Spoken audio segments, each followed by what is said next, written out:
Thanks for tuning in. Today I'll give you a walk around of my 1969 Piper Arrow. This aircraft has the 200 horsepower engine and a 3-blade Hartzell prop, as well as the LoPresti speed cowling and a handful of other modifications that help increase the speed of the aircraft. I'll show you my interior and avionics setup as well. Hope you enjoy the video. Thanks again for stopping by. I'll go over some special things that this aircraft has. So we've got the flap hinge fairings here. These just kind of streamline the airflow around the hinges for the flaps. It's an additional speed mod. You've got the flap gap seals here, also pick up a little bit of speed. These are minuscule speed increments. This is the gear lobe fairing, and what that does is when the landing gear sucks up in this plane, it actually hangs down a tiny bit. It doesn't go all the way up in the belly and close over, so this streamlines the airflow and helps the airplane have a little bit greater top speed as well. This plane also has the hubcaps with the access flap, help you check your tire pressure and things like that. These aileron seals as well, these just help streamline the airflow. One thing you have to watch out for with these is if you have water that accumulates in there, it may not drain out as easy, and you can actually get a little bit of icing buildup in there. Got my LED navigation lights. Don't have LED strobes, those are wingtip strobes. This piece here allows me to see if my strobe lights and nav lights are working from the cockpit. This will actually light up and I can see that inside the aircraft to know that they're working. We've got LED wingtip lighting.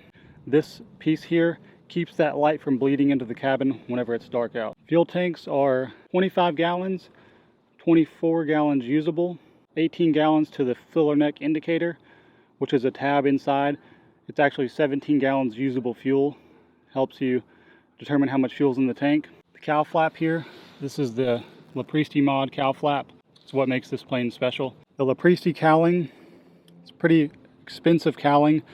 Ranges anywhere from $17,000 to $20,000 depending on where you buy it from, who installs it. The quick access panel here, you can open this up with a screwdriver, check out all of your engine compartment without having to take off the whole cowling. It's really nice. You got the oil flap here. Make sure that's locked when you take off. One of the things about the LoPresti cowling is it actually splits down the middle of the aircraft. So that way it takes the line here on the Archers and old Arrows, the cowling splits here, and it got a lot of stress cracks in this area. So by having the cowling split in the middle, it's just a better design. This really streamlines the look of the airplane in the front end. I think it looks gorgeous. We've got the Hartzell 3-blade prop here as well. You lose a little bit of top speed with the 3-blade prop, but I think it looks better. Better climb performance, better takeoff performance. We've got my HID landing light here in the nose. We've got my fuel gasculator door here, or my third sump spot. That's connected to the tube for the pilot relief system. That's a Venturi. Air flows through here and out the back, creates a sucking motion. Here's my fuel sumps here, where I sump my tanks before each flight, and after every fill up, no matter what, always sump your fuel tanks. Check my tires and brake lines. You always want to check your brakes, make sure there's no leakage or anything when you pre-flight. This is the pitot mast for the auto extending landing gear. This plane has had that removed, so this is disabled. This is hollowed out, there's nothing inside here, it's been deactivated.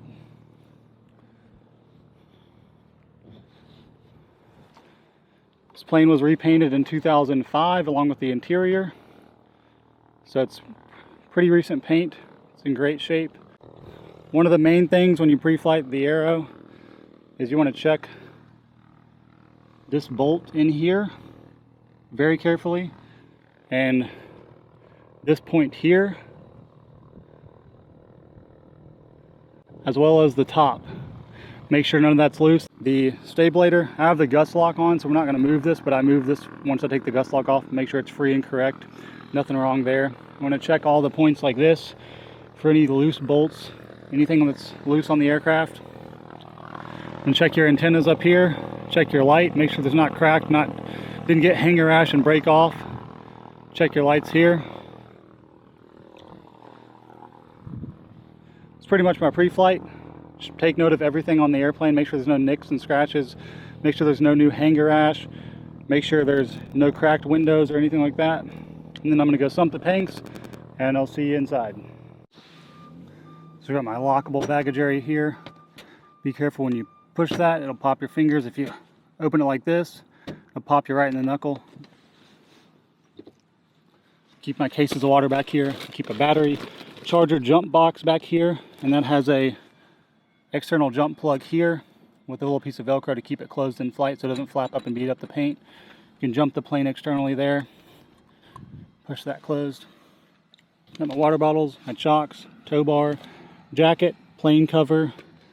All the manuals to all the avionics are required to be on board, so I keep those in a bag up there. They are accessible from the cabin. You can reach over and grab them. I also have them all digitally on my iPad, just in case anything happens, those get ruined. I've got them digitally. Keep my fuel sump here, quart of oil, some funnels, some 100-mile-an-hour tape, glass cleaner, stuff like that. This has the strut to keep the door open.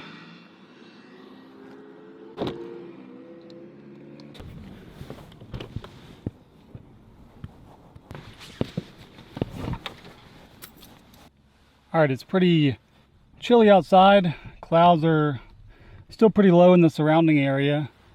They're lifted up enough here to go fly, but I'm going to go cross country, so I want to make sure that the clouds are out of the way and the weather is, clear where I'm going to go. Even though I am IFR capable, I don't want to fly in clouds in the wintertime because you might pick up some icing.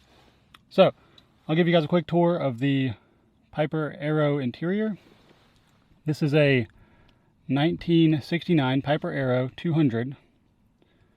It's been recently updated with Avionics.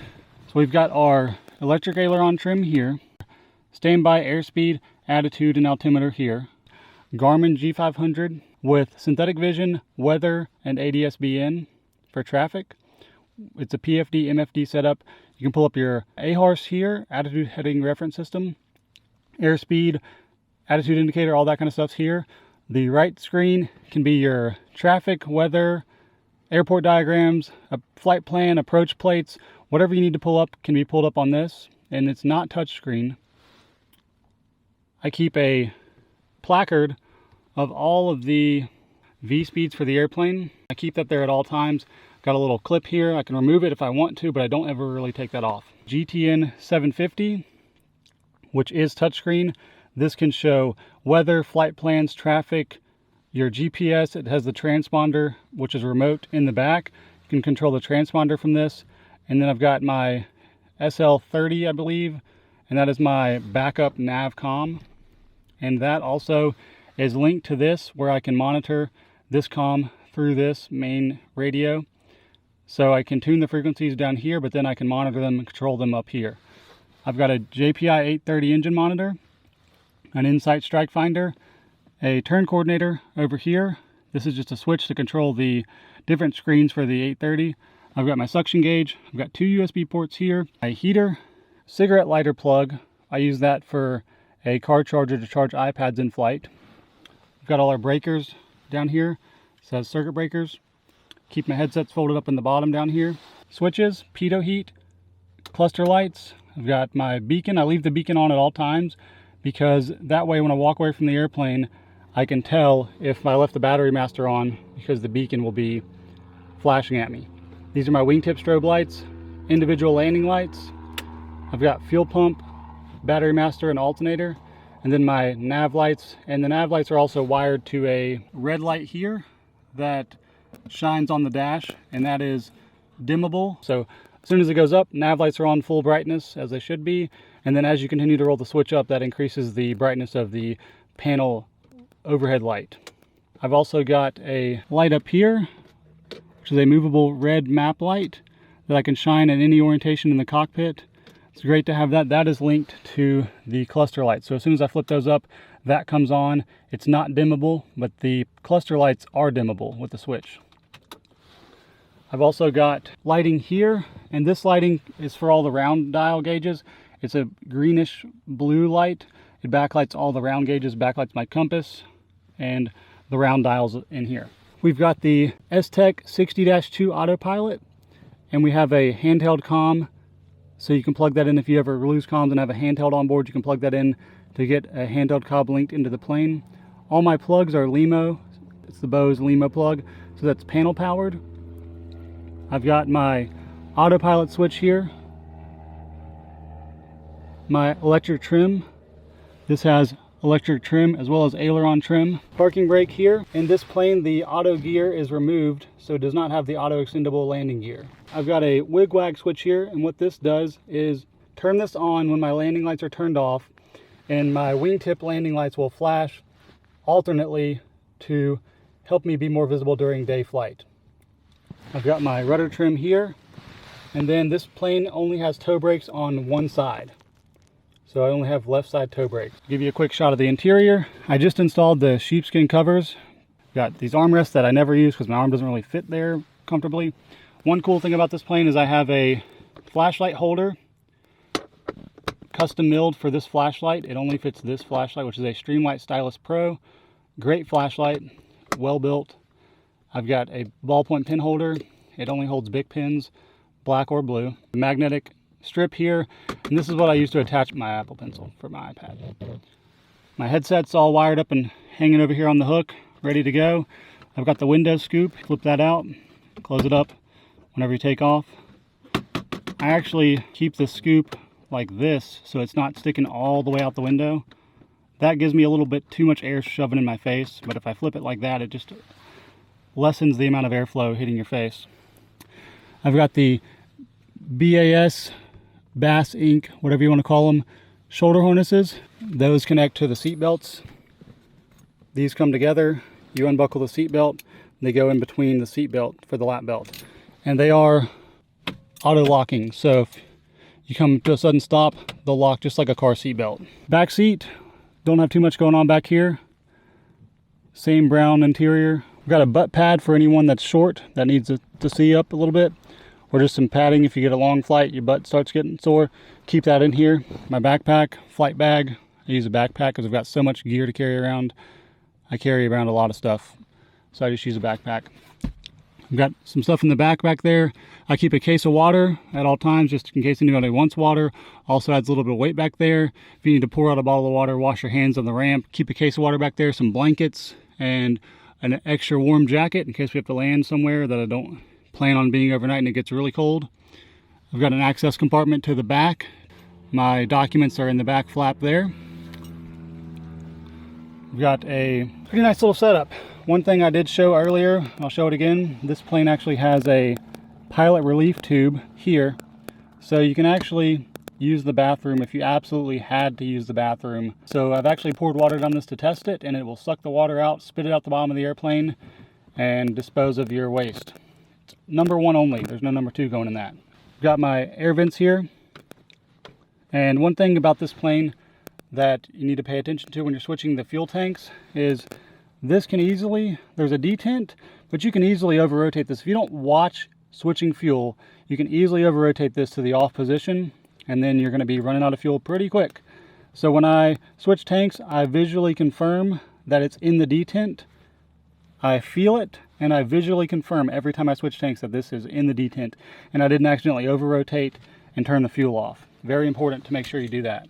If you don't pay attention to that, it'll bite you, I promise. Even though I can do everything in this plane from memory, I still keep a checklist, but 90% of the time I have it on my lap. I'll pull it out, look at it, put it in the passenger seat, or put it back in the pocket over here. We've got the Johnson bar flap handle here. You've got 10, 25, and 40 flaps.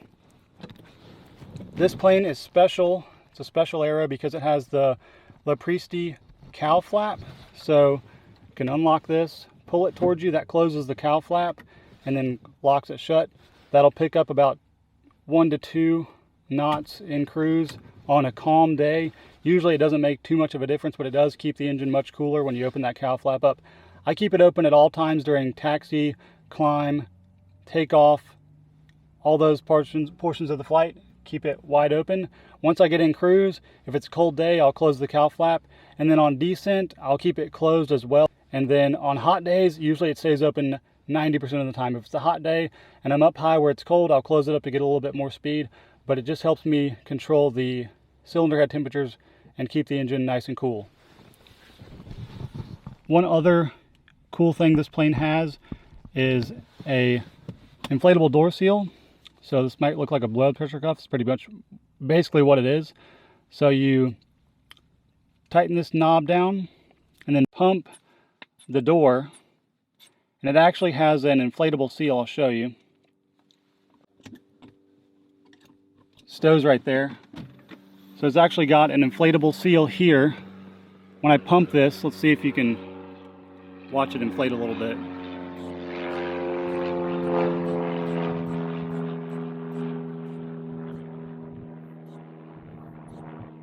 Not sure how well you can pick that up, but basically that'll inflate.